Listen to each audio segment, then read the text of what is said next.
Tugon ni Senator De La Rosa. Dapat lang kasuhan si dating Presidente Duterte at long overdue na ito. Pati yung mga kasapakat niya at nag-utos sa pagpatay sa war on drugs. Libo-libo ang pinapatay ni Duterte pero wala pang napapanagot. Kaya kailangan talaga ng hustisya ng ating ng ating mga mamamayan.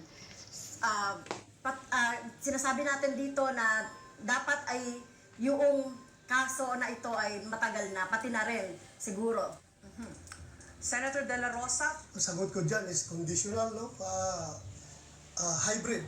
Pwedeng yes, pwedeng no. Yes, in the sense na nobody is above the law. Kapag mayroon siyang nagawang kasalanan, kasuhan natin. Pero kung wala naman siyang nagawang kasalanan, huwag mo siyang kasuhan base doon sa kaso ng ibang tao. Because guilt is personal. Huwag po nating ipaangkin kay Pangulong Duterte yung kasalanan ni Ninja Caps. Kaya po, after 3 years, na tapusan sa pag-ulo, walang kaso. Meron ho naman kayo ngayong 15 seconds para mag-react po kay Senator De La Rosa. So, mismong siya, si President Duterte, ay umamin na pumatay siya ng tao. Kaya kailangan siyang kasuhan. At ito, sino ba yung nagdisenyo ng mga policy na ito? Siya rin. At nag-cause ng pagpatay. Maging si Senator Duterte, Senator Bato ay dapat kasuhan. Ma'am, gigil na gigil kang kasuhan si Pangulong Duterte at ako ng mga kaso na hindi mo kami maliling. Kumusta na po yung conviction mo sa kaso ng child trafficking?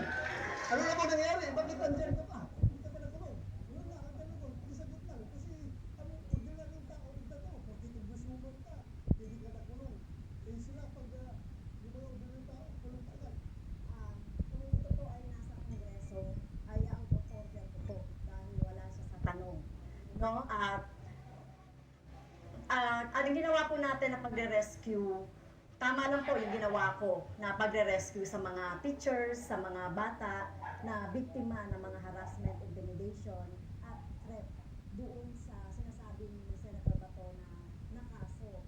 So, kung sino mga teachers gagawin yun, no? Yung ipagtanggol at sagutin yung ating mga teachers at mga estudyante. So, tingin ko po ay walang mali doon sa ginawa po natin doon sa kaso.